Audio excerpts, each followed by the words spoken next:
ब्रह्मा, विष्णु, महेश, आखिर इन तीनों में सर्वोच्च देवता कौन है? ये बात हर किसी के मन में खटकती है। जो शिव भक्त होते हैं वो कहते हैं हमारे शिव श्रेष्ठ हैं।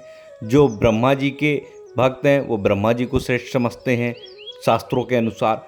जो विष्णु जी के भक्त हैं वे विष्णु जी को श्रेष्ठ बताते हैं। तो आज की वीडियो में हम शास्त्रों के अनुसार चर्चा करेंगे कि आखिर इन तीनों में महानतम देवता कौन है। तो अभी तक अगर आपने वीडियो को लाइक नहीं किया तो वीडियो को लाइक कर दीजिए, चैनल पर नए हैं तो सब्सक्राइब कर लीजिए।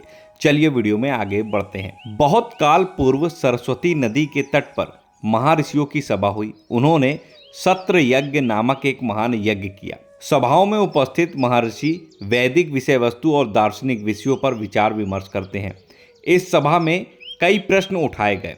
इस भौतिक जगत के ब्रह्मा, विष्णु, शिव नामक तीन प्रमुख देवता संसार के समस्त प्रपंचों का निर्देशन कर रहे हैं, किंतु उनमें से सर्वोच्च कौन है?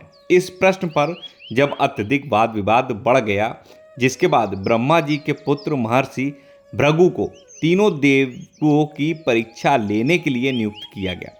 परीक्षा के उपरांत उन्हें सभा को यह बताना था कि तीनों में महानतम देव कौन है। भृगु मुनि सर्वप्रथम अपने पिता के घर ब्रह्मलोक गए।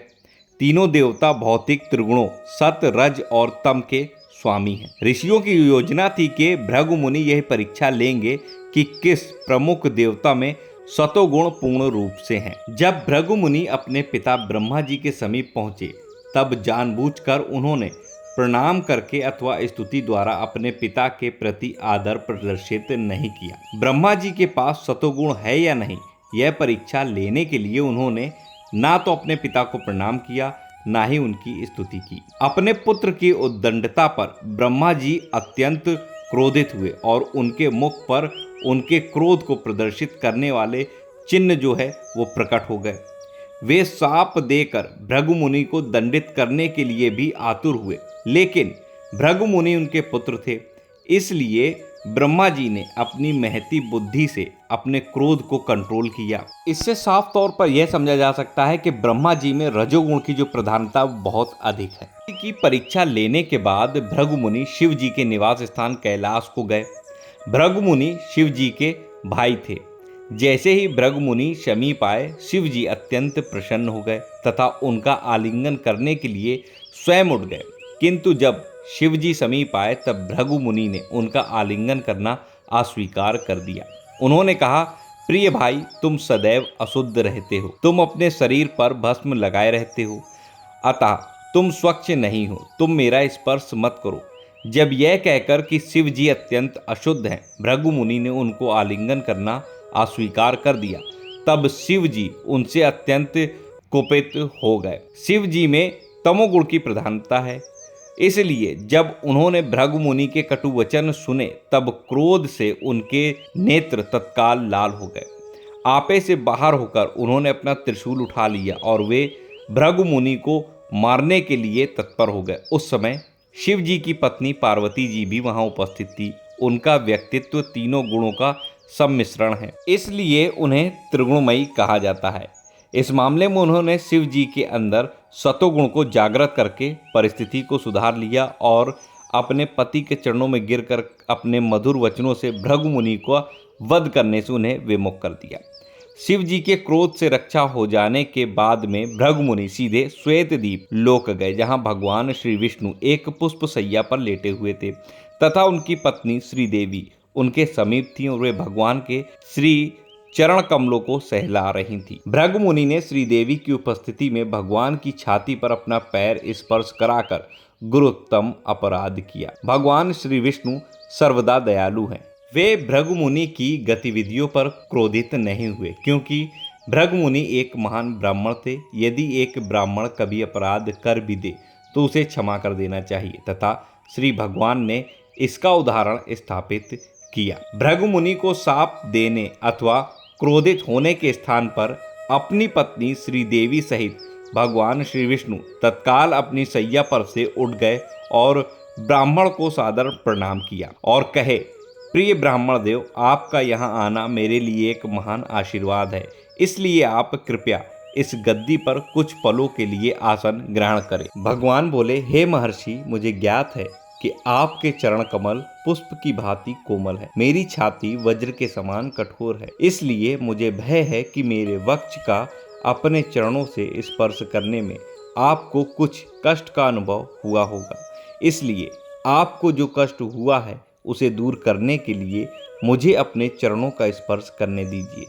जिसके पश्चात भगवान श्री विष्णु भृगु मुनि के चरणों को सहलाने लगे।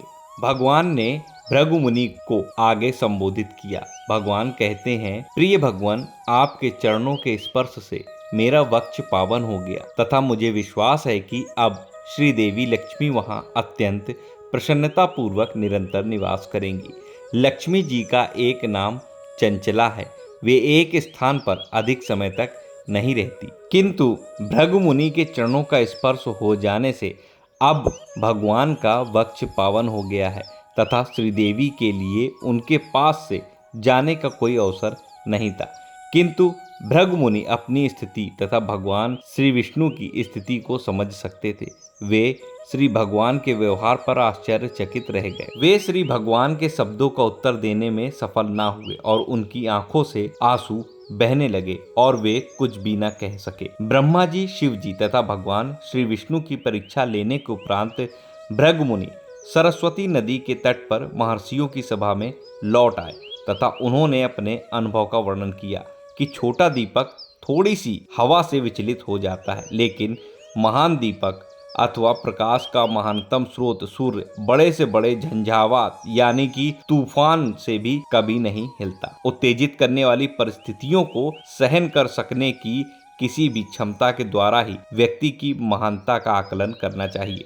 सरस्वती नदी के तट पर एकत्र ऋषियों ने यह निष्कर्ष निकाला कि यदि किसी को वास्तविक शांति तथा सभी भयों से मुक्ति चाहिए तो उसे भगवान श्री विष्णु के चरण कमलों की शरण लेनी चाहिए, क्योंकि उत्तेजित किए जाने पर ब्रह्मा जी तथा शिव जी ने अपनी शांतिपूर्ण प्रवृत्ति जो खो दी थी और वे अपने भक्तों को शांति आखिर किस प्रकार बनाए रख सकते। जहाँ तक भगवान श्री विष्णु का प्रश्न है तो श्रीमद् भगवद गीता में कहा गया है कि जो कोई भी भगवान श्री विष्णु अथवा भगवान श्री कृष्ण को परम सखा के रूप में स्वीकार करता है वह शांति पूर्वक जीवन की सर्वोच्च पूर्णता को प्राप्त कर सकता है। तो अब आप समझ गए होंगे कि आखिर ब्रह्मा, विष्णु और महेश में सर्वोच्च देवता कौन है। वीडियो अगर आपको पसंद आया हो, जानकारी अच्छी लगी हो तो इस वीडियो को लाइक करिए, चैनल पर नए हैं सब्सक्राइब कर लीजिए, कमेंट में जय श्री हरि जरूर लिखिए, इस वीडियो को ज़्यादा से ज़्यादा शेयर करिए ताकि अन्य लोगों तक भी ये जानकारी पहुंच सके। मिलता हूं अगले वीडियो में नई जानकारी के साथ, तब तक राधा वल्लभ श्री हरिवंश।